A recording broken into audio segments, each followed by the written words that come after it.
이런 말 들어보셨습니까? 인간은 추억을 먹고 사는 존재다. 한 번쯤은 들어보셨을 것 같아요.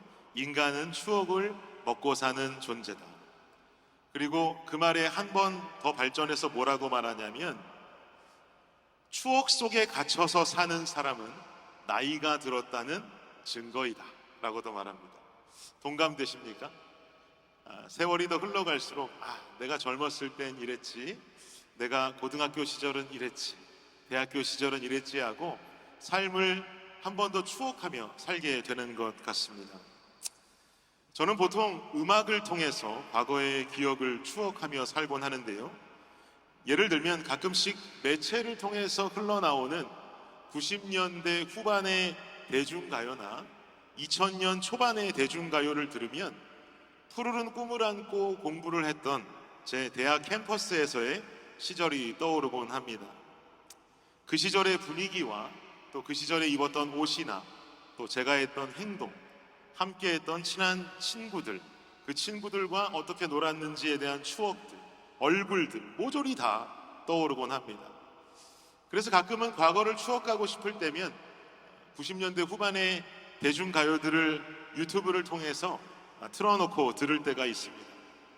여러분 기대하시기를 목사라고 찬양만 듣겠지 라고 기대하시겠지만 죄송하지만 가끔은 가요도 듣습니다.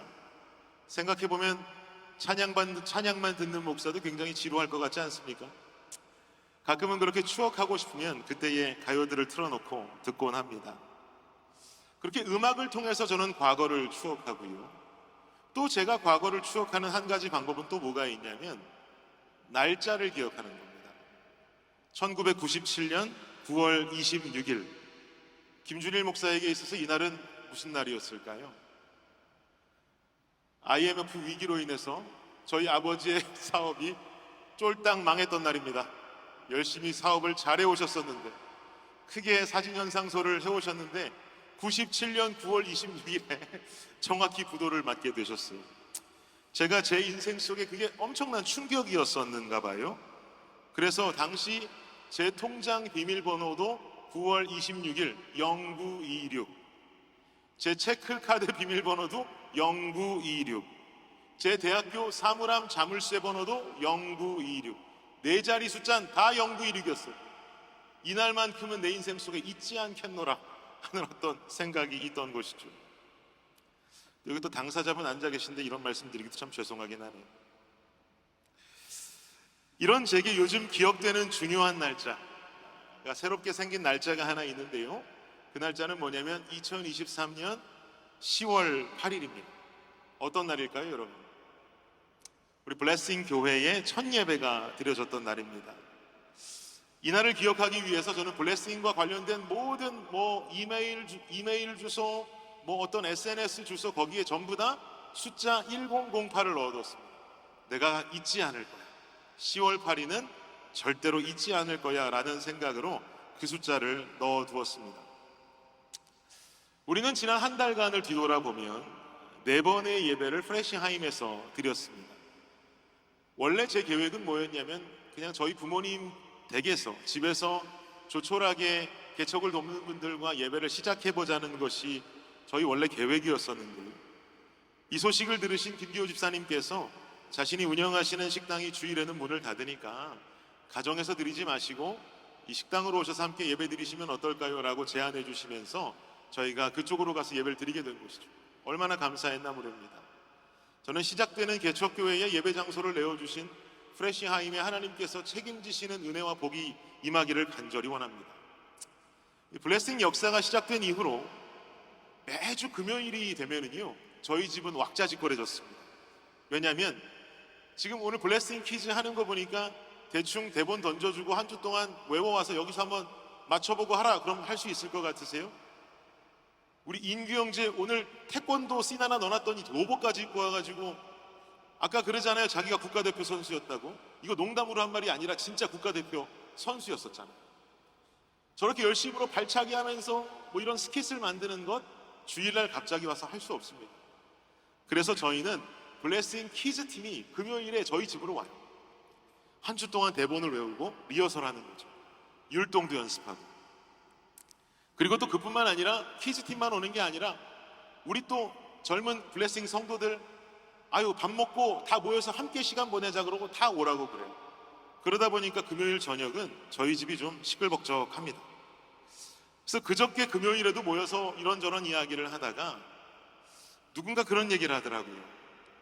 목사님, 우리 프레시하임에서 예배 드릴 때 예배 장비 하루 전에 가서 세팅하고 예배 끝나고 철수하는 장면들 이거 비디오로 담아놓을 걸 왜 안 담아놨는지 모르겠어요.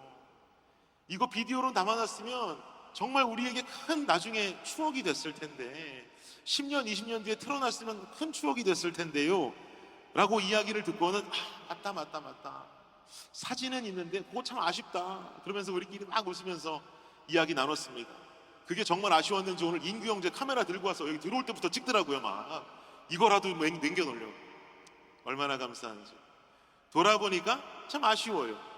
돌아보니까 또 아름다운 추억이에요. 이제 우리는 새로운 예배 장소로 옮겨와서 이 5번째 예배를 드리고 있습니다. 여러분 예배당 어떠세요? 너무 좋죠. 이 아름다운 예배당에서 드리는 예배는 5번째 예배이고 우리는 과거를 추억하면 첫 번째부터 4번째 예배를 드린 프레시하임에서의 시간들이 분명히 있습니다. 이 추억들이 우리 블레싱의 아름다운 추억이 되기를 원하고 실제로 아름다운 추억이 됐는 줄을 믿습니다. 오늘 본문을 보니까요, 제가 이렇게 장황하게 추억에 관한 이야기를 드리는가 하니까 과거를 추억하는 사람들의 모습이 나오고 있어요. 그들이 추억하는 과거의 기억은 아름다운 기억이면 참 좋겠는데 상황을 보니까 아름답지는 못한 기억입니다. 우리 지난주 말씀을 한번 기억해 보시죠. 성전 미문에 매일같이 앉아있던 안진뱅이가 베드로와 요한을 만납니다. 그리고는 일어나 걷게 되는 이해할 수 없는 기적의 상황이 벌어졌죠. 이건 뭐 세상이 발칵 뒤집힐 수 있는 기적의 사건이었습니다. 왜냐하면 이 안진뱅이의 정체는 그냥 어린 시절에라도 걸을 수 있었던 사람이 어떤 뭐 사고로 인해서 후천적인 장애를 겪고 있던 것이 아니라고 그랬어요. 40년이 넘도록 걷지 못한, 이미 태어나면서부터 걷지 못하는 장애를 가지고 있었던 선천적인 장애인이었다라는 거죠. 매일 성전 미문에 앉아서 구걸을 하며 사는 이 안진뱅이는 동네 사람들도 모두 아는 사람이에요. 저 사람 오늘도 미문 앞에 나와 있구나. 저 불쌍한 사람 오늘도 구걸하고 있네. 그런데 어느 날 베드로라는 사람이 이 안진뱅이 앞에 요한과 함께 나타나더니만은 말하기를 은과 금은 내게 없거니와 내게 있는 것으로 너에게 주노니 곧 나사렛 예수 그리스도의 이름으로 일어나 걸으라 라고 명하니까 갑자기 40년이 넘도록 앉아만 있었던 이 안진뱅이가 일어나서 걷기도 하고 뛰기도 하고 춤을 추기도 했다라는 거죠. 이해할 수 없는 기적이 일어났습니다. 이 상황을 직접 목격한 유대인들은요, 놀라움을 금할 수가 없는 것이죠. 3장 11절 12절 말씀 한번 볼까요? 함께 읽겠습니다. 시작. 나은 사람이 베드로와 요한을 붙잡으니 모든 백성이 크게 놀라며 달려나아가 솔로몬의 행각이라 불리우는 행각에 모이거늘 베드로가 이것을 보고 백성에게 말하되 이스라엘 사람들아 이 일을 왜 놀랍게 여기느냐 우리 개인의 권능과 경건으로 이 사람을 걷게 한 것처럼 왜 우리를 주목하느냐. 안진뱅이가 40년이 넘도록 단 한 번도 일어나서 걷는 모습을 보지 못했던 안진뱅이가 일어난 것도 용한데 걷고 뛰고 춤을 추고 하는 기적이 일어나니까 그 주변에 있는 모든 백성들이 놀라기 시작한 것이죠. 그리고는 달려나와서 솔로몬의 행각이라고 하는 불리는 곳으로 모입니다. 그리고 자연스럽게 이런 기적을 일으킨 장본인이 되는 베드로와 요한을 주목하고 있어요. 아마도 그들을 칭송했겠죠. 어떤 능력으로 저 사람을 일으켰는가? 40년이 넘도록 우리는 저 사람이 성전 미문에 앉아서 구걸만 하는 거지처럼 봤는데 저 사람이 어떻게 일어날 수 있었는가? 당신들의 능력이 대단하다고 말하지 않았겠습니까? 그들이 기적을 일으킨 장본인이라고, 능력자라고 생각했겠죠. 이렇게 기대감을 안고 바라보고 있는 그들 앞에 베드로는 말합니다. 너희는 왜 우리를 주목하느냐?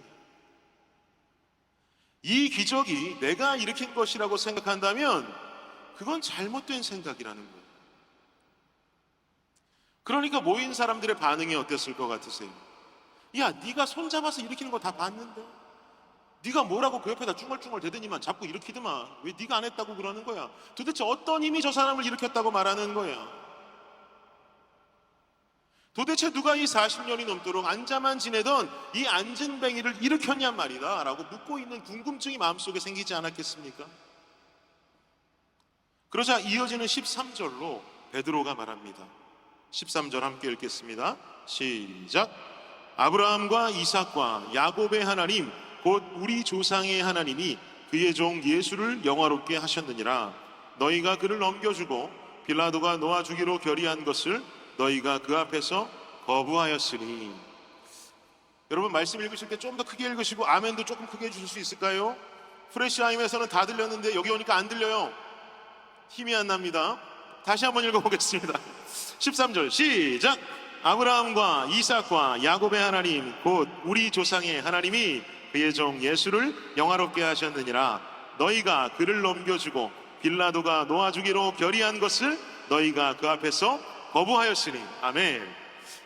이 안진뱅이는요 자신의 능력으로 고친 게 아니다. 베드로가 말하기를 우리의 능력이 아니라 13절에 말하기를 아브라함과 이삭과 야곱의 하나님 곧 우리의 조상 하나님이 그의 종 예수를 영화롭게 하셨다. 누가 했단 말이에요? 예수님이 하셨단 말이죠. 그럼 여기서 생각해 보자고요, 여러분. 갑자기 예수라는 이름이 그들 앞에 등장했습니다. 지금 유대인들에게 있어서 예수라는 존재는 과연 어떤 존재로 추억이 되고 기억이 되고 있을까요? 예수라는 이름을 듣는 순간 그들에겐 아름다운 추억이 떠올랐을까요? 아니면 전혀 아름답지 않은 추억들이 떠올랐을까요? 저라면 간담이 서늘해졌을 겁니다. 왜요? 예수님이 유대인들에게 메시아로 인정되셨었다면 예수님이 십자가에 달려 죽을 일도 없었겠죠.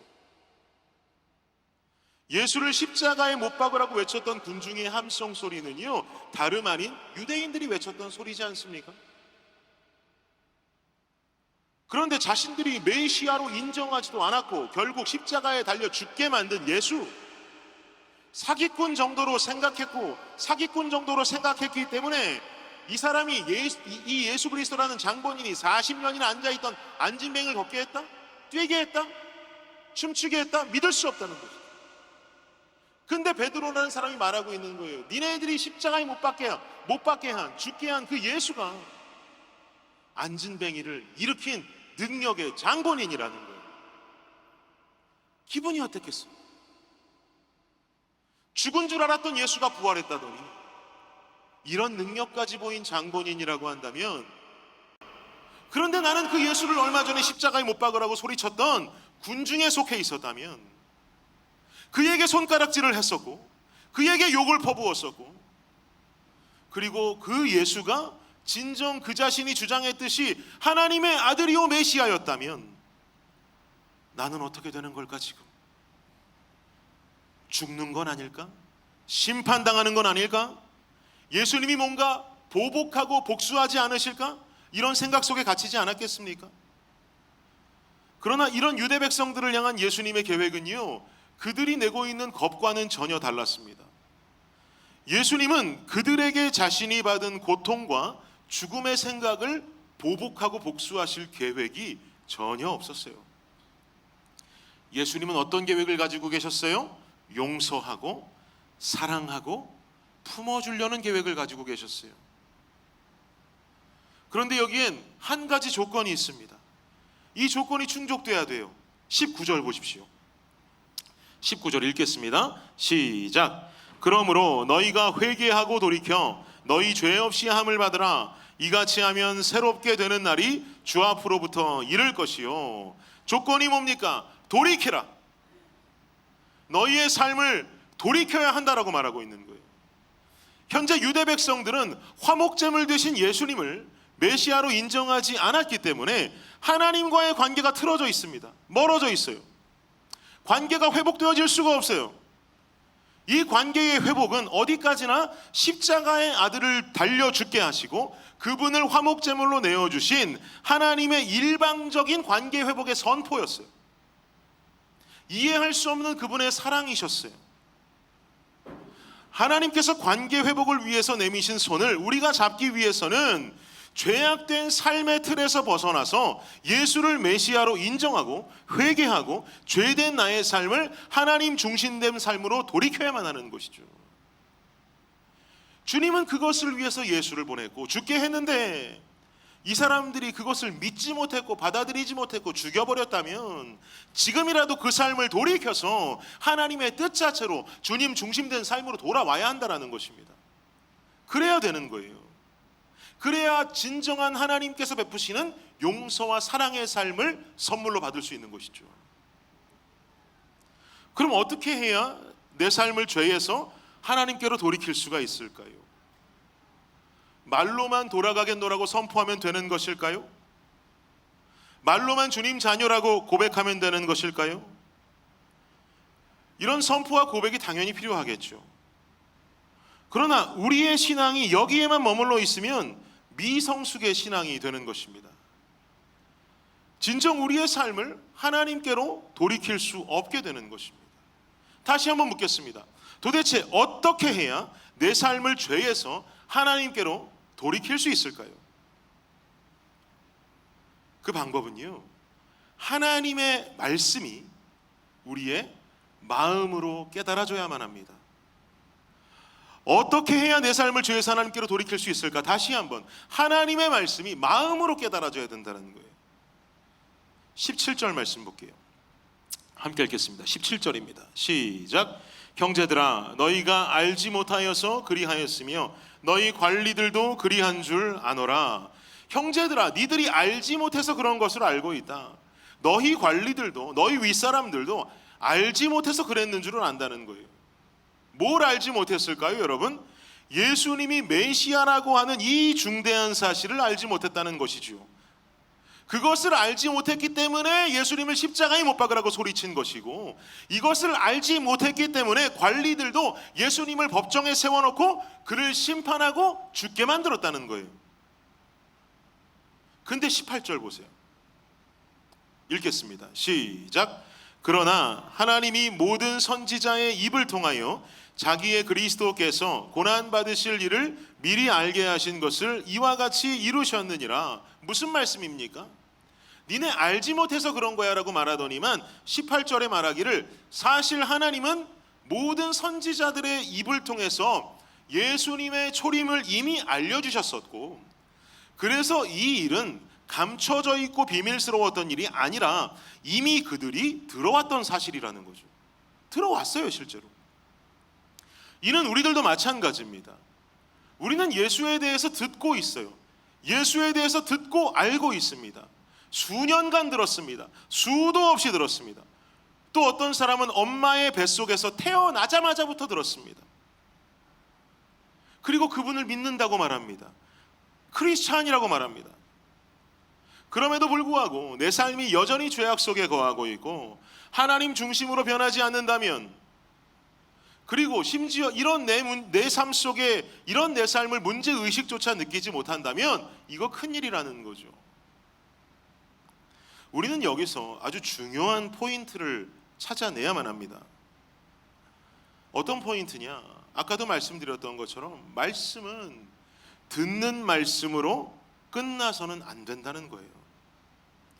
메시아의 초림이 있을 거야, 메시아는 이런 특징을 가지신 분이다 라고 아무리 떠들고 그것을 들어봤자 깨닫지 못하면 그저 예수는 사기꾼인 것이고 신성 모독죄를 저지르는 죄수로 몰아붙여서 십자가에 못 박혀서 처절하게 죽게 만들 수 있다는 사실이죠. 우리는 말씀을 들음에서 깨달음으로 성장하는 삶을 살아야 됩니다. 귀로 듣긴 누구나 듣습니다. 귀만 있으면 다 들을 수 있어요. 그러나 마음의 깨달음은 누구에게나 찾아오지는 않습니다. 그러나 이 깨달음이 있어야 우리는 우리가 서 있는 죄된 자리에서 내 삶을 돌이킬 수 있어요. 내가 서 있는 이 자리가 더러운 곳이라는 것을 알 수가 있어요. 더 이상 서 있으면 안 된다는 결단을 할 수 있습니다. 듣는 것만으로 돌이키는 것은 불가능하다는 것이죠.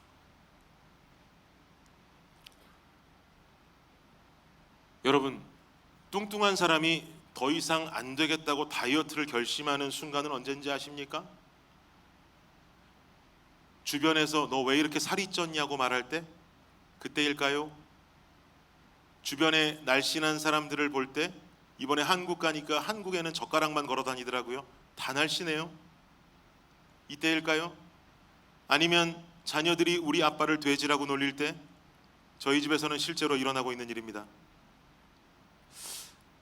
아무리 돼지라고 말하고 살이 쪘다고 그러고 무수히 충격적인 이야기를 들어도 다이어트요? 그거 쉽게 결심할 수 없습니다. 그런데 어느 날 옷장에서 셔츠를 꺼내 입었는데 평소에는 그렇게 잘 맞던 셔츠가 단추가 잠기질 않고 애써 잠궜는데 날아갈 것만 같고 분명히 얼마 전까지는 넉넉한 바지였는데 숨쉬기 곤란하고 헐떡대기 시작한다면 안경을 쓰고 거울을 봤더니 안경이 점점 작아지고 얼굴에는 윤곽이 사라져 있다면 이때 깨닫게 되죠. 아, 내 아들의 말이 맞았어. 난 돼지였어. 그리고는 갑자기 다이어트에 돌입하게 되죠. 100마디 말을 듣고 200마디 말을 듣고 놀림을 당해도 결심하지 않던 그 다이어트를 아빠는 왜 이렇게 뚱뚱한 거야? 저 사람은 저렇게 날씬한데 이렇게 놀림받았던 그 말들을 100마디를 듣고 200마디를 들어도 결심하지 않았는데 직접 옷을 입어보니 안 맞더란 말이에요. 바지를 입었더니 헐떡대고 있단 말이에요. 이것을 깨닫는 순간 내 삶을 그 자리에서 돌이키는 거죠. 무슨 말씀인지 이해가 되십니까? 깨달음이 없이 돌이킬 수 없어요. 아무리 들은 것만 가지고. 우리의 신앙도 마찬가지인 겁니다. 말씀을 들음에서만 끝난다면 결코 내 삶을 죄에서 돌이킬 수가 없어요. 말씀을 마음으로 깨닫게 되는 단계에 이르는 영적 성숙이 필요한 거죠. 그리고 내가 아니구나, 이렇게는 안 되겠구나, 이렇게 살면 안 되는 거구나 깨닫는 순간 돌아서지 말래도 돌아가는 겁니다. 주님 앞으로. 우리가 예수님의 용서와 사랑을 경험할 수 있는 중요한 조건은 우리 삶을 돌이키는 거라 그랬어요. 본문 19절에서는요 분명히 회개하고 돌이키라고 말합니다. 그런데 여기 돌이킨다라는 말의 헬라어는요 에피스트레포라는 단어가 쓰이는데 이 단어는 마태복음 13장 15절에도 동일하게 등장합니다. 한번 말씀 보겠습니다. 시작. 이 백성들의 마음이 완악하여져서 그 귀는 듣기에 둔하고 눈은 감았으니 이는 눈으로 보고 귀로 듣고 마음으로 깨달아 돌이켜 내게 고침을 받을까 두려워함이라 하였느니라. 뭐라고 말씀합니까? 이 백성의 마음이 완악하여져서 그 귀는 어떻대요? 듣기에 둔하고 눈은 감았다. 이것은 눈으로 보고 귀로 듣고 마음으로 깨달아 돌이켜 라고 말하죠. 여기에도 지금 돌이킴의 원리가 들어있는 거예요. 말씀을 눈으로 보는 것으로 끝나서는 안 된다는 거죠. 귀로 듣는 것으로 맞춰서는 안 된다는 거죠. 마음으로 깨닫고 돌이키는 단계까지 돌입해야 된다는 거죠. 그래야 내 삶을 죄된 자리에서 돌이킬 수 있다. 내 삶을 돌이켜야만이 하나님의 용서와 사랑이 온전히 임할 수 있다. 사랑하는 블레싱 가족 여러분, 말씀을 눈으로 보시죠. 귀로 들어요. 끝나지 마십시오. 마음의 깨달음으로 발전되는 여러분이 되시기를 예수 그리스도의 이름으로 축복합니다. 그리고 깨달음이 나의 삶을 죄에서 하나님께로 완전히 돌이킬 수 있기를 예수님의 이름으로 축복합니다. 그럼 어떻게 해야 우리 말씀을 깨달을 수 있겠습니까? 여러분, 두 가지를 말씀드립니다. 첫 번째는요, 목자의 눈을 위해서 기도해 주십시오. 한국 교회만큼 목자를 존중하고 존경하는 나라도 없을 겁니다. 물론 감사한 일이죠. 목회자는 성도의 존중을 받아야 되고 성도의 존경을 먹고 사는 사람이 맞습니다. 뭐 그래야 돼요. 그런데 이런 관념들이 목회자를 향한 맹목적인 신뢰로 둔갑하는 것을 보게 돼요. 잘못된 모습을 봐도 나는 우리 목사님을 신뢰하고 우리 목사님이 대단하고 우리 목사님은 다 옳고, 이게 한국 교회의 만연한 풍토예요. 목회자는 하나님의 양떼를 진정한 목자 대신 하나님께로 인도하는 중간 목자의 역할을 감당해야만 합니다. 양의 특징이 뭔지 아세요? 양의 특징은 시력이 안 좋아요. 그래서 양은 멀리 있는 걸 못 봅니다. 앞에서 걸어가는 앞에 있는 양의 뒷모습을 보면서 쫓아가요. 시력이 안 좋기 때문에. 그래서 만약에 앞서가는 양이 잘못된 길로 가기라도 한다면, 왜냐하면 따라가는 놈도 시력이 안 좋은데 앞서가는 놈도 안 좋은 거 아니에요. 그래서 딴 데로 갈 수 있잖아요. 그래서 잘못 그 놈을 따라가기라도 한다면 뒤따르는 양은 앞선 양을 따라서 잘못된 길로 갈 수 있는 거예요. 낭떠러지로 갈 수도 있는 것이고요. 어디 외딴 곳에 가서 맹수의 위협을 받을 수 있게 될지 모르죠. 그래서 앞장서서 맨 앞에서 양떼를 인도하는 목자의 역할은 굉장히 중요한 것입니다. 목자가요, 바른 길을 바른 길로 보는 시야를 가지고 있어야만 되는 거예요. 그리고 목자가 바른 길로 자신 있게 걸어갈 때 양떼들은 바른 길로 인도가 되어지는 것입니다. 그러나 오늘날 한국 교회의 문제는 목자의 역할을 감당해야 되는 목회자가 알아서 바른 길로 가시겠지 하고 뒤에서 그저 따라가기만 한다는 거예요. 맹목적인 신뢰만 가지고 앞장서 있는 목회자를 따라가기만 한다는 거죠. 여러분, 깨달음이 있는 말씀을 경험하기 위해서는요, 바른 길로 가는 목자를 만나야 됩니다. 바른 길을 볼 수 있는 눈을 가진 목자를 따라야 됩니다. 엉뚱한 길로 가면서 말씀을 깨달으라고 말하는 한심한 목자를 따라가서는 안 됩니다. 근데 목회자도 인간이잖아요. 그러기에 여러분께 부탁드리는 것은 반드시 목회자를 위해서 기도해야 됩니다. 목회자를 위해서 기도하는 것은 목회자 인생을 위한 게 아니에요. 저 위해서 기도하려고 저 잘되라고 기도해달라는 말하는 거 아니에요. 우리 목사님 5대양 6대주를 누비면서 설교하고 다니는 세계적인 목회자 되게 해주십시오. 이런 거 기도 안 하셔도 됩니다. 제발 눈 똑바로 뜨고 바른 길 바라보고 바른 곳으로 인도할 수 있는 참된 목자 되게 해달라고 기도해 주셔야 되는 거예요. 누굴 위한 거예요? 여러분 위한 기도입니다. 저 위한 거 아니에요. 제가 바른 길로 인도해 여러분이 바른 길로 따라오시죠. 내가 가는 길이 바른 길로 가기 위해서 나는 오늘도 김준일 목사 위에 무릎 꿇는다라고 하는 결단이 있어야 되는 거예요. 여러분의 인생을 위해서요. 여러분의 삶이 올바른 길로 가고 깨달음이 있는 말씀을 받기 위해서 목회자 위에 기도해야 됩니다. 한심한 길로 인도받으면서 사나운 맹수가 달려나와서 물 수 있는 길로 가는 것이 두렵지 않다면, 그 인생 두렵지 않다면 저 위에서 기도 멈추셔도 돼요. 안 하셔도 됩니다. 그러나 내 인생이 바른 길로 가기 원한다면 반드시 부탁드리기를 기도하셔야 됩니다. 사랑하는 블레싱 가족 여러분, 저를 위해서 기도해 주십시오. 목사는 입술로 설교하는 설교자 돼서는 안 됩니다. 신학교 갔더니 배웠어요. 목사는 삶으로 설교해야 된대요. 제 삶이 그리스도 안에 깨어있고 삶에서 얻는 은혜와 간증으로 여러분께 설교할 수 있는 그런 목사 될 수 있도록요 기도해 주세요. 디모데후서 3장 5절 말씀에 말하기를 경건의 모양은 있으나 경건의 능력은 부인하니 이 같은 자들에서 내가 돌아서라 라고 말합니다. 목사로 살아가면서 경건의 모양 갖추기는 따봉입니다. 따봉. 얼마나 좋습니까? 직함이 목사인데 경건의 모양 갖고 살기 쉬워요. 말론 경건하고 말론 거룩하고 말론 은혜로운 목사처럼 보이는 거 어렵지 않습니다. 그러나 매일같이 치는 제 몸부림과 여러분의 기도가 저를 경건의 모양을 벗어나 능력을 갖춘 목사로 성장시키기를 간절히 원합니다.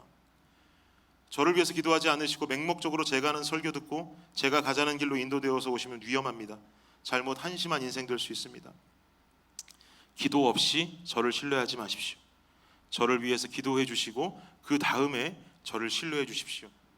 여러분의 기도가 이 더러운 자도 당신의 종으로 사용하시는 온전하고 완전하신 하나님께서 저를 통해 여러분을 말씀의 깨달음이 있는 푸른 초장으로 인도하실 줄을 믿습니다. 두 번째, 어떻게 해야 말씀을 깨달을 수 있을까요? 준비하는 성도로 살아가십시오. 시편 63편 3절 4절입니다.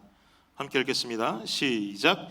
주의 인자하심이 생명보다 나음으로 내 입술이 주를 찬양할 것이라. 이러므로 나의 평생의 주를 송축하며 주의 이름으로 말미암아 나의 손을 들리이다. 아멘. 올바른 성도는요 주일 하루에만 예배드리는 자가 아닙니다. 시편 기자는 말씀하기를 나의 평생의 주님을 송축한다라고 말하고 있습니다. 여러분, 하루를 예배하지 마십시오. 한 주를 예배하십시오. 여러분의 삶으로 하나님을 예배하십시오. 한 주간의 내 삶은 하나님과 전혀 가깝지가 않고 하나님 없이 살아가면서 주일에 시간 되니 거룩한 몸가짐으로 예배에 참석한다면 깨달음의 말씀을 경험할 수 없습니다. 운동선수들에게 있어서 올림픽 금메달 따는 것은 그것만큼 영광스러운 일이 없겠죠. 금메달 따고 나면 꼭 우리 운동선수들 어떻게 합니까? 금메달 그 단상에 올라가서 애국가 쫙 나오고 국기 올라가면 뜨거운 눈물을 쭉 흘립니다. 기쁨과 환희가 담긴 감격의 눈물이죠. 이런 감격의 눈물을 흘리는 이유는 뭘까요? 금메달을 따러 나온 경기 이전에 혹독하게 나를 관리하면서 땀을 비우듯이 쏟으며 최선을 다한 훈련의 시간이 존재하기 때문입니다. 금메달을 목에 거는 영광의 순간에 지난날 훈련하며 고생하고 땀 흘리며 때론 눈물을 흘렸던 시간들이 주마등처럼 지나갑니다. 그러면 감격의 눈물이 자동으로 흘러내리는 거죠. 우리의 예배가 말씀으로 깨달음이 있고 감격의 예배를 누리기 위해서는 우리가 살아가는 주일 이전의 삶들이 중요합니다. 하나님 뜻대로 살기 위해서 힘들어도 몸부림을 치고 살아내야만 합니다. 죄 지으며 살아가는 것이 편한 내 인생이 죄의 자리에서 벗어나 죄 짓는 것이 편한 인생 속에서 벗어나서 하나님 원하시는 대로 살기 위해서 몸부림치며 우리는 살아야 되는 것이죠. 마치 운동선수가 훈련장에서 열심히 혹독한 훈련을 거치는 것처럼 말입니다. 주일에 그저 시간 돼서 나오는 예배가 아니라 주일 1시가 되어서 이 예배당으로 발걸음을 옮기는 예배가 아니라 주일 예배를 위해서 우리는 시간을 들여 기도하고 매일 말씀으로 묵상하고 찬양하고 인생의 시간들이 쌓여져야 하는 겁니다. 이렇게 쌓여진 삶의 예배가 살아있을 때 우리가 드리는 주일의 예배는 감격 없이 눈물 없이 드릴 수 없는 예배가 되는 거죠. 이 모습이 없다면 주일날 우리 목에 걸리는 금메달은 전혀 감격스러울 수가 없습니다. 말씀도 들음에서 끝나는 말씀밖에 되지 않을 것입니다. 말씀을 통해 깨달음이 있고 내 영이 부서지고 결단하는 은혜의 예배가 되기를 원하신다면 여러분의 평소 일상에서의 삶을 체크하십시오. 얼마나 나는 삶으로 예배하고 있는가? 삶의 예배가 없이 얼마나 나는 영광의 금면류관을 주일날 쓰고 있기를 원하고 있는가? 우리의 삶이 변해야 됩니다. 그러지 않으면 친밀한 관계 속으로 들어갈 수가 없습니다. 말라기 1장 10절 말씀 보십시오. 마음의 부담을 갖고 읽겠습니다. 시작. 만군의 여호와가 이르노라. 너희가 내 제단 위에 헛되이 불사르지 못하게 하기 위하여 너희 중에 성전 문을 닫을 자가 있으면 좋겠도다. 내가 너희를 기뻐하지 아니하며 너희가 손으로 드리는 것을 받지도 아니하리라. 무서운 말씀입니다. 너희 중에 성전 문을 닫을 자가 있으면 좋겠다. 내가 너희가 드리는 것을 기뻐하지 않는다. 너희가 드리는 것을 받지도 않겠다. 포로 귀환을 하고 성전을 재건하고 성경을 재건하고 성벽을 재건한 이스라엘 백성들이 끝내 정신 차리지 못하는 삶을 살아가자 주님께서 전해시는 말씀입니다. 여러분, 여러분의 삶이 여전히 무너져 있나요? 주일에 드리는 예배만 가지고 그저 신앙의 작은 양심 지키는 것으로 만족하며 살아가고 있지는 않으십니까? 한 주간 죄악 속에 세상 속에 물들어 살다가 주일에 예배당으로 뛰쳐나와서 그저 안도의 한숨을 내쉬면서 나는 거룩한 크리스천이고 나는 신앙생활 잘하는 크리스천이라고 안도의 한숨 쉬는 신앙인의 모습으로 살아가고 있지는 않습니까? 내 제단 위에 헛되이 불사르지 못하게 하기 위하여 너희 중에 성전 문을 닫을 자가 있었으면 좋겠다. 내가 너희를 기뻐하지 아니하며 너희가 손으로 드리는 것을 받지도 아니하리라. 여러분, 이 말씀과 전혀 관계없는 우리의 예배가 되기를 원합니다. 우리의 삶이 정신 차리지 못하면 안 됩니다. 언제까지 이렇게만 삶의 예배를 드릴 수 없습니다. 일상의 예배가 무너져 있고 주일의 예배만 가지고 살아가겠노라는 양심 없는 고백 속에서 우린 탈출해야만 합니다. 주일에 이 자리로 달려나와서 안도의 한숨을 쉬며 갑자기 신앙인으로서의 안도의 한숨을 쉬는 것이 아니라 한 주간 하나님 중심된 삶을 살다가 준비된 마음으로 감동의 예배를 통해 주님 만날 설레임으로 뛰쳐나오는 자리가 되기를 축복합니다. 그래야 깨달음의 말씀이 허락됩니다. 준비된 일상의 예배로 경험하는 주일의 감격의 예배여야만이 말씀의 깨달음으로 우리는 살아갈 수 있게 됩니다. 깨달음의 말씀으로 삶을 돌이켜서 하나님과의 관계의 친밀함 속으로 들어갈 수 있는 저와 여러분이 되시기를 예수님의 이름으로 축복합니다. 결론을 맺겠습니다. 얼마 전에 한 성도님 댁에서 저녁 식사를 했습니다. 아내가 한국에 있을 때여서 아내는 없이 그냥 아이들과 함께 그 집에 방문했었는데요. 고기를 굽고 소세지를 구워서 맛있게 저녁을 제게 대접해 주셨습니다. 그런데 그날 먹은 고기도 당연히 맛이 있었는데 그날 먹은 소세지가 너무 맛있는 거예요. 저는 너무 맛있는 음식을 찾게 되면 창피함을 무릅쓰고 꼭 여쭤봐야 됩니다. 집사님, 이 소세지는 도대체 무슨 소세지예요? 무슨 소세지인데 이렇게 맛있는 거예요? 제가 여쭸어요. 그랬더니 그 집사님 말씀이 이곳 목사님 한국마트에서 파는 소세지예요 그러시더라고요.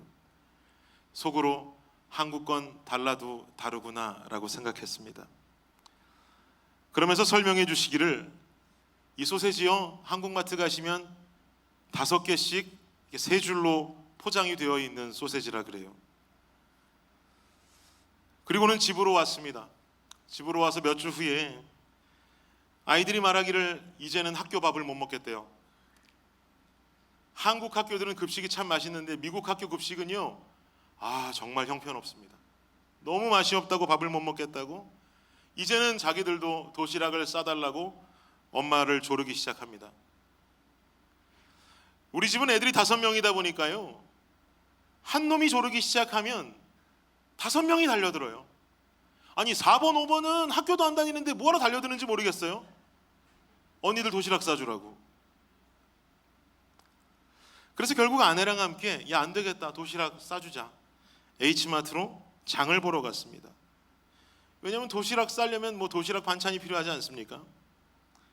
그래서 아내가 무슨 반찬을 사서 아이들에게 도시락을 싸줄까 하고 돌아다니는데 제 눈에 갑자기 들어온 상품이 한 가지 있었습니다. 뭘까요? 정확히 5개의 소세지가 3줄로 들어가 있는 그 소세지. 몇 주 전에 제 입을 감동시켰던 그 소세지가 눈에 확 들어오는 거예요. 얼마나 반갑던지. 그 소세지의 정체를 모르는 제 아내에게 설명해 주었습니다. 야, 너 이거 안 먹어봤지? 이걸 내가 몇 주 전에 어떤 집사님 댁에서 먹어봤는데 내가 얼마나 그 맛에 감동했는지 모른다. 너무 맛있어. 당신 이거 먹고 놀라지 마라. 이거 너무너무 맛있다. 내가 감동했다. 한국의 맛이었다. 그러니까 이거 사가지고 이거 구워서 우리 애들 도시락 싸주자고 그랬어요. 그리고 그걸 사왔습니다. 그리고 아이들에게 와서 당당히 말했습니다. 너네 몇 주 전에 먹었던 그 소세지 있지? 아빠가 찾아서 사왔어. 그거 아빠가 도시락으로 엄마한테 싸주라 그럴 거야. 아이들도 좋아하죠. 그리고 다음 날이 돼서 소세지를 맛있게 구워서 아이들은 소세지를 싸서 학교로 갔습니다. 그리고 도시락을 열어서 밥을 먹는데 우리 큰아이의 친구들이 그 소세지가 뭐냐고 묻더라는 거예요. 그래서 애가 먹어보라고 하나를 줬더니 먹어보더니 미국 애들이 환장하더라는 거죠. 비교가 됩니까? 스팸 같은 거하고? 얼마나 맛있겠어요, 걔들이 먹기에. 이 소세지가 뭐냐고, 너무 맛있다고, 하나 더 달라고, 하나 더 달라고. 얘도 싸간 게 정해져 있으니까 더 이상 줄 수 없다면서 지가 아껴서 먹었다는 거예요. 한 집사님의 집에서 만난 소세지가 저를 감동시키고 아내에게 그 소세지의 이야기가 간증으로 전달이 되고 그 소세지가 아이들에게 전달되더니 결국은 미국의 아이들을 감동시켰습니다. 여러분, 제가 무슨 말이 하고 싶은 걸까요? 오순절 성령 강림 사건으로 베드로가 설교를 시작했고 오순절 성령 강림 사건 때 베드로가 설교한 뒤에 돌아온 하나님께로 회심한 유대인들이 몇 명이었습니까? 3,000명. 말도 안 되는 숫자죠. 모든 목사들의 로망입니다. 설교 한 편으로 3,000명이 오는 거. 그것으로 끝나지 않았습니다. 오늘 본문에 베드로의 설교로 인해서 돌아온 사람이 얼마나 될까요? 4장으로 넘어가 보면 자그만치 5,000명. 혹자는 오순절 3,000명과 오늘 본문의 5,000명이 합쳐서 8,000명의 초대교인이 생겼다고도 말하고, 혹자는 3,000명의 오늘 설교가 더해져서 5,000명이 된 것이다라고 말하기도 합니다. 근데 그게 뭐가 중요해요? 5,000이든 8,000이든 수도 없는 사람들이 그 말씀을 듣고 베드로의 설교로 회심하고 돌아왔다는 게 중요한 것이죠. 그리고는 이 사람들은 절기가 끝나고 각자 자신의 삶의 터전으로 흩어지기 시작했고, 또 나중에 스데반 집사의 순교 이후에 기독교 박해로 인해서 모든 예수를 믿는 초대교회 성도들이 디아스포라 흩어지게 됩니다. 그리고 자신들이 받은 복음과 기쁨의 뉴스를 이곳저곳으로 전하면서 심기 시작하죠. 성경 읽다 보면 사도 바울이 갔는데 이미 복음이 전해진 도시들이 있어요. 로마도 그렇잖아요. 가지도 않았는데 교회가 있어요. 왜 그래요? 이때 디아스포라 된 유대 백성들이 각 도시로 흩어지면서 예수님의 복음을 심어 놓은 거예요. 그리고 바울은 전도 여행을 통해서 교회를 세우게 되죠. From the church to the city. 우리가 해내야 되는 일입니다. 그깟 그거 소세지 하나 맛있는 거 가지고 그 소식이 미국 꼬맹이들에게까지 전파됐습니다. 그러나 우리가 들은 소식은 소세지랑은 관계도 없고 그것보다 비교도 안 되는 소식이에요. 죽었던 게 살아난 소식입니다. 사망이 생명으로 옮겨진 소식입니다. 죽음이 생명이 된 사건입니다. 하나님 말씀 앞에 제대로 서십시오. 그리고 그 말씀 앞에서 하나님을 경외하는 마음으로 들음에서 끝나는 것이 아니라 깨달음의 단계로 들어오십시오. 그리고 죄악의 자리에 당당히 서 있는 내 삶을 하나님께로 돌이키십시오. 그 뒤엔요, 그 영향력을 가지고 여러분이 사는 세상으로 나가야 됩니다. From the church 했으면 to the city 해야 되는 거예요. 많은 사람들이 저한테 물어봅니다. 목사님, 교회 개척하셨는데 어떻게 성도들 모을 거냐요? 그런 말 또 뭐하러 물어봐요? 기도나 해주지. 무지하게 물어봐요. 만날 때마다. 목사님, 어떻게 교회 부흥시킬 거예요? 어떻게 교회 부흥시키실 거예요? 자기가 오던지 온라인으로 광고할까요? SNS로 홍보하면 될까요? 길거리 전도도 나가야겠죠. 캠퍼스 사역도 할 겁니다. 그렇게 대답합니다. 저 실제로 우리 홈페이지 예쁘게 만들고요, 인스타그램도 얼마나 예쁜지 모르고요, 캠퍼스 나가서 전도할 거고요. 많은 방법이 있는데요, 여러분, 우리 교인들에게만 말씀드리는 제 마음속에 있는 간절한 가장 중요한 방법이 뭔지 아십니까? 제가 간절히 원하는 우리 교회 부흥의 요인은 우리 성도들의 삶이 하나님 앞으로 완전히 삶을 돌이키고 변화된 여러분의 삶을 보고 주변 사람들이 여러분을 따라서 궁금한 마음으로 이 자리로 나오는 것, 전 이게 가장 큰 우리 교회의 부흥의 요인이 되기를 원해요. 그렇게 50명 됐으면 좋겠고 그렇게 100명 됐으면 좋겠어요. 야, 보니까 너무 아름다워. 조명도 멋지고 예배당도 예쁜 데로 가고 사진도 예쁘게 찍었고 가볼까? 아니, 그 집사님 변한 거 봤어. 우리 회사 이 매니저 변한 거 봤어. 우리 연구실에 그 친구 변한 거 봤어. 어떻게 저런 인생을 살아가지? 그 궁금함에 못 이겼어. 여러분이 그저 나 따라 교회 갈래? 이 한마디에 나 가볼래 라고 따라 나오는 교회가 우리 블레싱 처치가 되길 원합니다. 그럴듯하게 보이는 교회가 아니라 진짜 그런 교회가 되기를 원합니다. 그런 교회로 결단하고 진정 주님 앞에 바로 서 있는 깨닫는 말씀으로 삶을 회개하고 주님 앞으로 돌이켜 서 있는 저와 여러분이 되시기를 예수님의 이름으로 축복합니다. 이 시간 우리 잠깐 기도하고 결단하는 시간 갖도록 하겠습니다. 말씀 앞에서 경외함으로 주께 홀로 섭니다. 생명의 말씀 읽고 순종해 주를 예배합니다. 기록된 말씀 힘이 있어서 진리로 우리 거룩해 하며 거룩한 말씀 세세 영원히 복음이 되어 말씀하시네. 하나님 말씀에 두려워 떠는 자, 그 말씀에 생명을 거는 자, 한 사람 찾으시는 주님의 약속을 믿어. 하나님 말씀에 운명을 거는 자, 순종하며 주 따라가는 자, 영원한 하나님 나라 이뤄갈 주의 교회여 일어나라. 하나님 말씀에 두려워 떠는 자, 그 말씀에 생명을 거는 자, 한 사람 찾으시는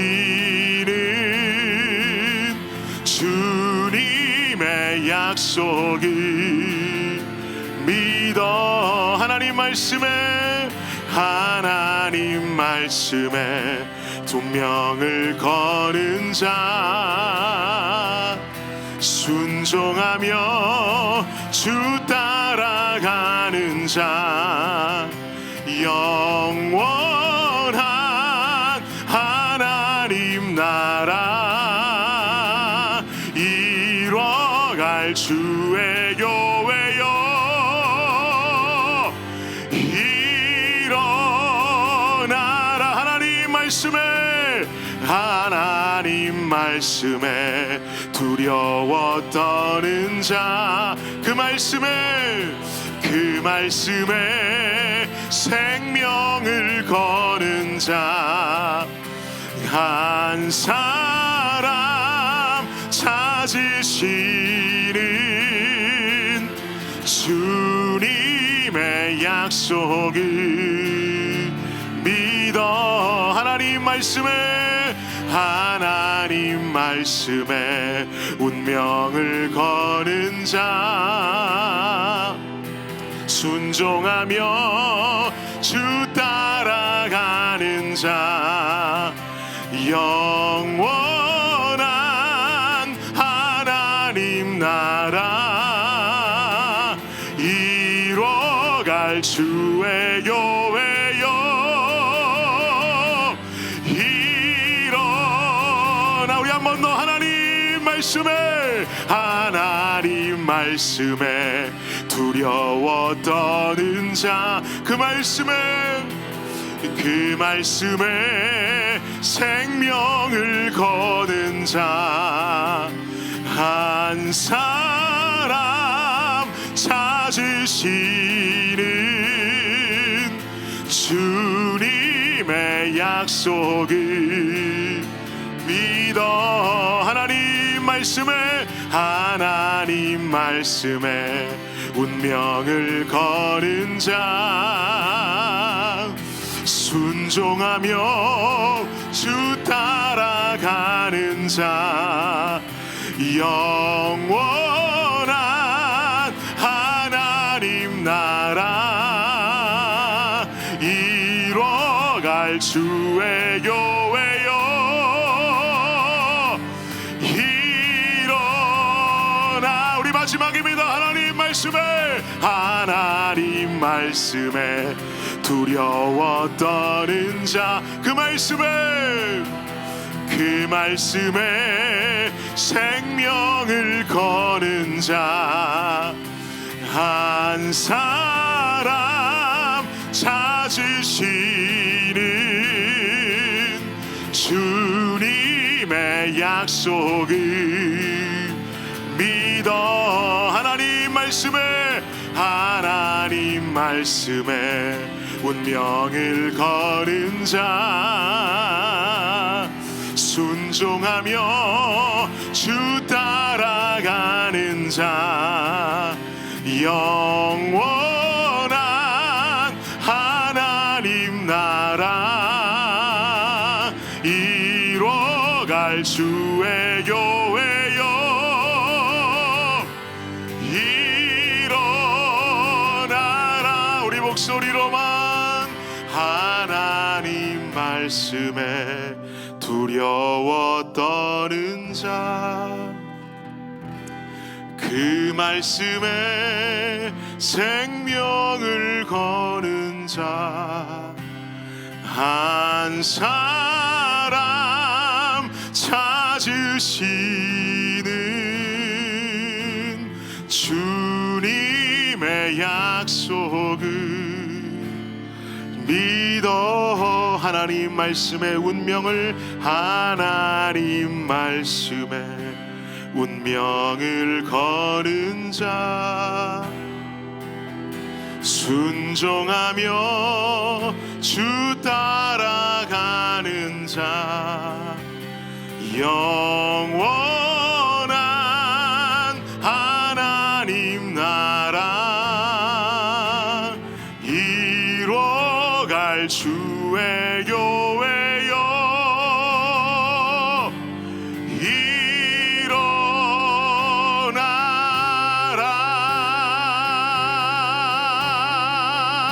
우리 시간에 한 목소리로 좀 기도하기 원할 때, 여러분, 우리가 지금 찬양으로 고백했습니다.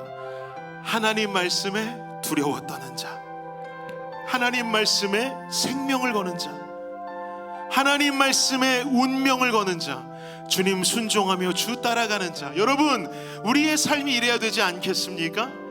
하나님, 우리의 삶이 그저 듣기만 하는 말씀에서 벗어나 깨닫는 말씀으로 가야 하지 않겠습니까? 이 시간 주님 앞에 기도하실 때 그렇습니다. 주님, 이제 주님 말씀 깨달음으로 말미암아 주님 앞에 바로 서는 자로 살기를 간절히 원합니다. 이 시간에 주님 앞에 기도하며 나아가도록 하겠습니다. 기도합니다. 주님 감사합니다. 아버지 하나님, 우리의 삶 속에 듣는 말씀으로 끝나지 않게 하여 주옵소서. 깨닫는 말씀으로 변화되게 하여 주시옵소서. 주님 말씀으로 인하여서 나의 삶이 변화되고, 주님 말씀으로 인하여서 내가 주님 앞에 결단하며 하나님 쫓아 살아갈 수 있는 우리가 될 수 있도록 아버지 하나님 역사하여 주시옵소서. 주님 말씀에 두려워 떠는 자, 하나님 말씀에 운명을 거는 자, 하나님 말씀에 생명을 거는 자, 주여 듣는 것으로 끝남이 아니요 하나님 깨달음으로 말미암아 우리의 삶이 주님 앞으로 돌아서고 하나님 모습 닮아 살 수 있는 우리가 될 수 있도록 아버지 역사하여 주옵소서. 주 역사하여 주옵소서. 우리의 결단을 들어주시며 하나님 앞으로, 주님 앞으로도 친밀한 삶을 살아갈 수 있는 아버지 우리의 인생이 될 수 있도록 아버지 함께하여 주시옵소서. 주님 역사하여 주시옵소서. 주님 함께하여 주옵소서. 주님 역사하여 주시옵소서. 주님 우리를 붙들어 주시옵소서. 하나님 감사합니다. 주님, 우리의 결단을 들어 주옵소서. 주여, 그 말씀 앞에 서는 자가 되기를 간절히 원합니다. 여러분, 우리 이 시간에 한 가지 더 결단하시기를 원합니다. 우리 교회의 부흥이요, 다른 거 아니라 우리 삶으로 이루어지기를 원합니다. 우리 교회에 단 한 명의 성도가 더 온다 할지라도 이 자리에 와서 도대체 블레싱 교회가 어떤 교회인지 너무 궁금해서 나왔노라고. 블레싱 교회 성도들의 삶이 너무 주님 앞에 바로 서 있어서 그 삶을 보고 감동해서 내가 이 자리에 나왔노라고 하는 성도들이 한 사람이라도 생겨날 수 있도록, 그 숫자가 늘어갈 수 있도록, 그 책임은 누구에게 있는 것이 아니라 내 삶 속에 있습니다. 주여, 내 삶을 붙들어 주시고 내 삶을 주님 앞에 깨어 살 수 있는, 깨달은 말씀으로 온전히 살아갈 수 있는 나의 삶이 되고 우리 교회가 그 부흥을 경험할 수 있는 교회가 되게 하여 주시옵소서. 주님 앞에 기도하며 나아가도록 하겠습니다. 기도합니다. 주님 감사합니다. 우리에게 부흥을 허락하여 주시옵소서. 하나님, 우리에게 부흥을 허락하여 주시옵소서. 온전히 주님 앞에 더 온전한 삶으로, 더 세워진 삶으로 하나님 붙잡며 살아갈 수 있는 우리가 될 수 있도록 아버지 역사 하여 주옵소서. 여러 가지 루트가 있을 것이고 여러 가지 방법이 있겠지만 온라인으로도 홍보하고 SNS로도 홍보하고 하나님 여러 가지 모습으로 그럴싸하게 보일 수 있을지 모르겠지만 하나님 가장 중요한 것은 그것들을 넘어선 아버지의 진정한 원인이 있길 원합니다. 블레싱 성도들의 삶이 주님 앞으로 돌아서고 하나님께 바로 서고 바로 선 그 삶으로 말미암아 하나님 이 오스틴 땅에 한인 사회를 발칵 뒤집어 놓을 수 있게 하여 주시옵소서. 기적이 일어나게 하여 주시옵소서. 선교적 마인드를 가지고 하나님 우리의 삶으로 우리의 삶을 전달하고 예수를 전달하고 복음을 전달하며 하나님 우리가 감격 속에 예배를 드리고 이 자리로 나오는 사람들의 숫자가 하나하나 늘어갈 수 있도록 아버지 역사하여 주시옵소서. 주님 함께하여 주옵소서. 주님이 이루실 줄을 믿습니다. 주님께서 그 기적을 이루실 줄을 믿습니다. 하나님 우리는 결코 돌아서지 아니하며 하나님 나라 위에 전진할 것이오니 주님께서 함께하여 주시고 주님 뜻 붙잡는 아버지 그런 우리 블레싱 교회가 될 수 있도록 아버지 역사하여 주시옵소서. 역사하여 주시옵소서. 주님께서 우리의 기도를 들으시고 우리의 진정 부흥의 역사를 허락하여 주시옵소서. 감사합니다. 감사합니다. 감사합니다. 감사합니다. 주님 우리 블레싱의 부흥을 허락하옵소서. 우리의 결단을 들으시고 주님 앞으로 나오는 성도들이 늘어나게 하여 주옵소서. 블레싱이 어떤 예배인지 이 예배를 통해 어떤 감동이 있는지 그들의 삶은 어떤지 궁금해할 수 있는 존재와 공동체가 되게 하여 주시옵소서. 예수님의 이름으로 기도드립니다. 아멘. 자리에서 일어나셔서 우리 마지막 찬양 함께하고 마치겠습니다.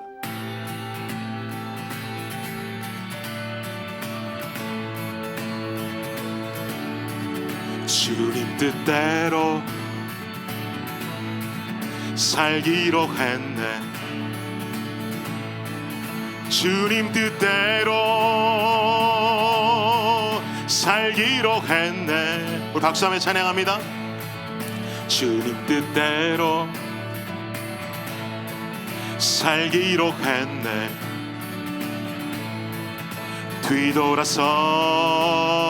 뒤돌아서지 않겠네.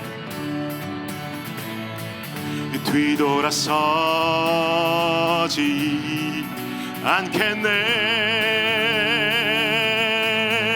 어떠한 시련이 와도 수많은 유혹 속에도 신실하신 주님 약속 나 붙들리라. 세상이 이해 못하고 우리를 조롱하여도 신실하신 주님 약속만 붙들리라. 결코 돌아서지 않으리. 3절입니다. 세상 등지고 십자가 보내. 세상 등지고 십자가 보내. 세상 등지고 십자가 보내.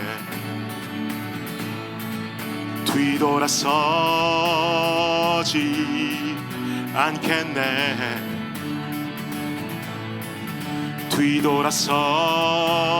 뒤돌아서지 않겠네. 어떠한 시련이 와도 수많은 유혹 속에도 신실하신 주님 약속 나 붙들리라. 세상이 이해 못하고 우리를 조롱하여도 신실하신 주님 약속만 붙들리라. 어떠한 시련이 와도 수많은 유혹 속에도 신실하신 주님 약속 나 붙들리라. 세상이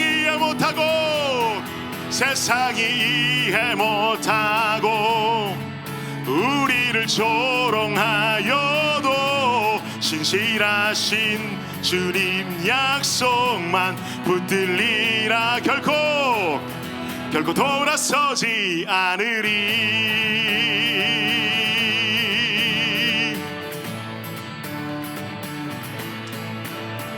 어떠한 시련이 와도 수많은 유혹 속에도 신실하신 주님 약속 나 붙들리라. 세상이 이해 못하고 세상이 이해 못하고 우리를 조롱하여도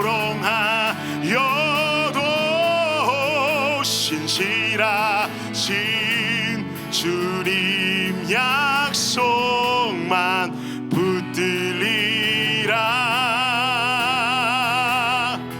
결코 돌아서지 않으리.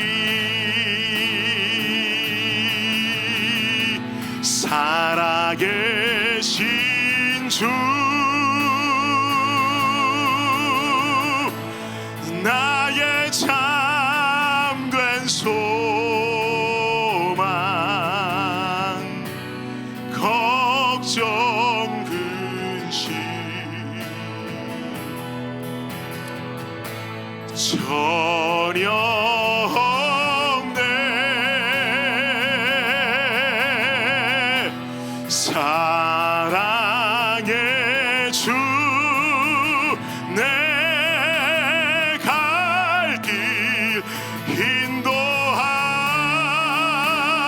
인도하니 내 모든 삶의 기쁨 늘 충만. 우리 마지막으로 손 높이 들고 찬양합니다. 살아계신 주님, 살아계신 주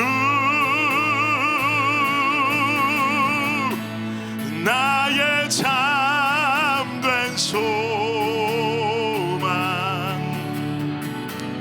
걱정 근심 전혀 없네.